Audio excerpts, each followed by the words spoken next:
Hey guys, hope you're having a great day. So this is the beginning of October update on these Musa Basjoo banana plants. So they've been growing all season. This is the first full season that they've been coming back. If this is the first video you're seeing on this, I have a bunch of other videos from the past just so you could see like the updates on this when I first planted them, all that kind of stuff. So that'll be linked down below if you want to take a look at that. But I just wanted to show you what these look like kind of at the end of the season before they're about to get their first frost. Typically around this area, I'm in Central Rhode Island, Zone 6B. We typically get our first frost around the middle of October. I think this year it's going to be a little bit later though, probably towards November, just because, I mean, you can see I'm wearing shorts right now. It's about, it's going to be like in the mid 70s today, and the rest of the next like 10 days is going to be about like 60s, 70s, that kind of stuff, and not really any 30s in sight for the forecast. So I think we're going to be a little ways before these head out for the winter, but I just wanted to show you what they're looking like right now. Also an update on this hibiscus, which obviously is not doing the best, but it is okay. I can talk about that a little bit more at the end, but I want to focus specifically on the banana plants. So for the most part, there was 3 main stalks of these banana plants for the entire season. They've started to grow small suckers and that kind of stuff.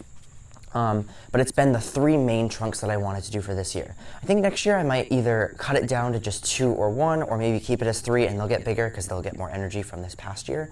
But they're looking really, really awesome. They've definitely added the interest that I wanted for the season. And I mean, just to give you some perspective, I'm about 5'8" or so. And you can see that with the tops of these leaves over here, they're well above my head. So they're probably somewhere in the 6 to 7 foot range. So not as tall as these could get in one season. Again, they still might grow a little bit more, but probably not much. They're probably going to continue looking somewhere around this height for the rest of the season. But they've certainly gotten really, really big. I'll show you some close-ups too of the trunks and everything. But yeah, they're looking awesome. I really haven't had any issues. If you've been following my channel for a while, you also know that I went off to college at the end of August. So this is the first time I've been seeing them since the end of August as well, pretty much since the last time that I put that video out. From my understanding, the only thing that my mom has been doing has been watering them. I'm not sure exactly how often, but I would say probably at least a few times a week. They probably at this point have decent roots deep into the ground, but it's still better off to just water them. They can always use some more water as long as they have some good drainage. But what I wanted to focus on with this video is because I haven't been here to do anything to them, you can see that there's some leaves that are looking a little not too hot, and it's not necessarily because it's the end of the season. They did that throughout the entire season, where once a leaf gets like, it gets shaded out by the bigger ones, they start to turn yellow, and then, you know, to keep the foliage looking nice, I would just cut them off. So I wanted to show you how to do that if you have these own banana plants at your house and you wanted to clean them up a little bit. So you can see that I've been holding a pair of scissors, and I think with the living foliage, when it's not necessarily dried and crumpled up, scissors seem to work the best over other things. Like I've tried to use like regular garden pruners like Felco's or the Fiskars ones, and they just don't seem to work super well because they're such a like leafy soft texture versus the scissors seem to do a really good job. So I'm going to bring you guys a little bit closer, and then I'll show you how to clean up one of these trunks. We've also got Dante over here just watching me from a distance. Okay, so this is the banana plant that's on the right side. You can see it has a decent amount of trunks, but some of the leaves, they've kind of fallen over. They're kind of tattered. They're not doing anything for the plant right now. And these are probably still going to last for another month or so, so it's better off to just clean them up and make them look nice. And also, you know, cleaning them up can help with certain like diseases and other things like that, because it's taking away like the dead and whatever from the bottom of the plant, and just to clean it up. So it's very simple, obviously. All you got to do is just cut it, and you can see that the scissors do a really nice job.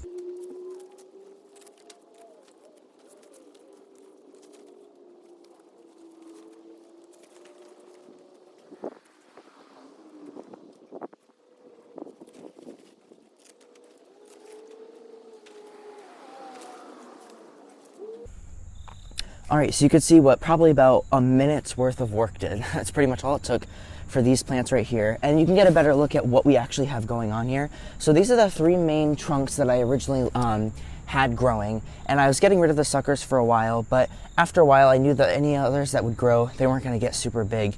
And you can certainly cut these, like I'm sure something that's this size, or especially this sword sucker, is a really good candidate too, and probably has a decent root system in there that if you wanted to propagate these and create more plants, you could just cut it off, make sure that it roots in first before the end of the season, and then you could go from there.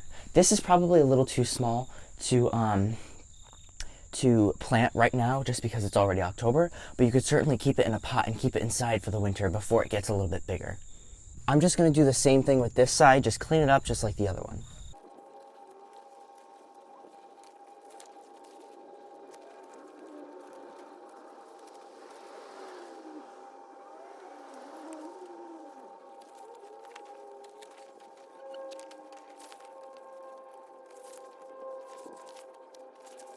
Okay, so you can see that this looks a lot cleaner, and same thing with this side.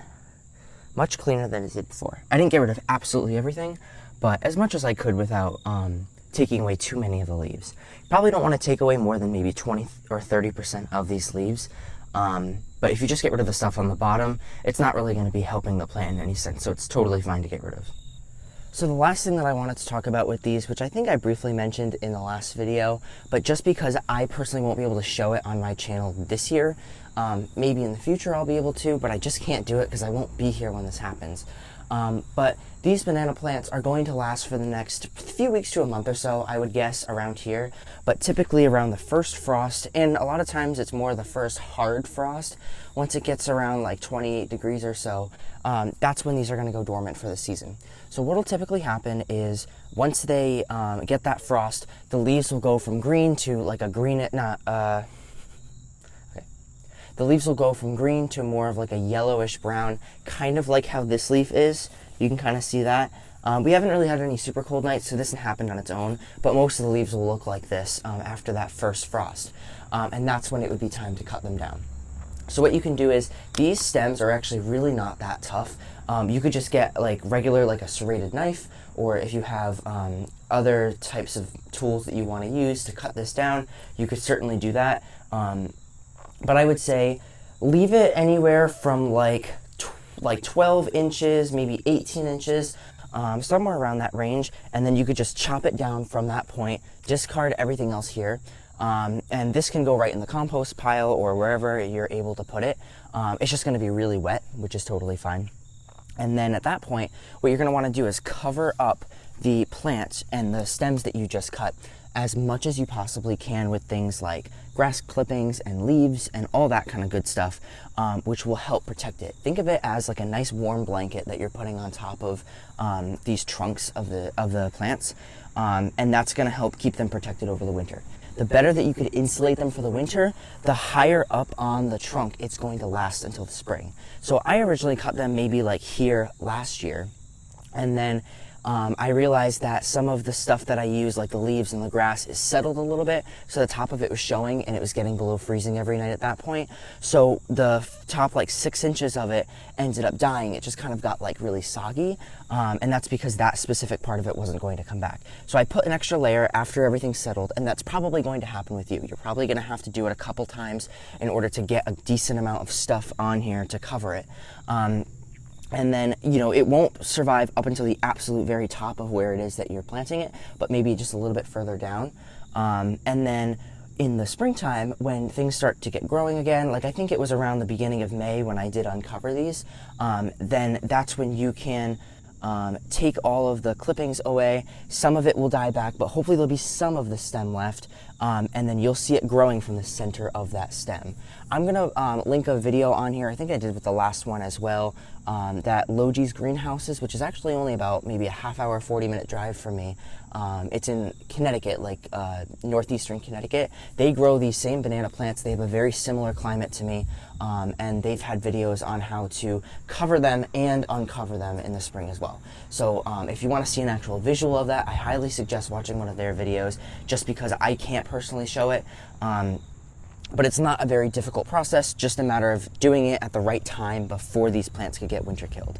And then worst comes to worst, if you have a really hard winter or don't insulate it enough, it could die back all the way to the ground, but hopefully the corm actually inside the ground stays alive, because that's the most important part of the plant. And you'll see maybe stuff like these suckers coming up in the springtime, and those will just grow by themselves. Because that's kind of what happened. This was the original from last year. This center stem was what grew from last year, but then this one and this sucker both came up just like this last spring, and they grew by themselves. And some of the suckers ended up growing taller than the original one. So, and then at that point you can choose which suckers you want to grow and how many stems that you want to have. So right now I've got 4 large ones, and then 1, 2, 3, 4 suckers by the end of the season. There's actually a 5th down there, actually even a 6th, so there's quite a few. And I've already taken out a bunch of suckers too, so they're going to easily reproduce, and so if you want more plants around, then you can easily do that. So that's pretty much all I have to say on that. Just make sure that as soon as that first real frost comes and you see the leaves start to die back, do it as soon as you possibly can, because you want to protect the plant from the cold.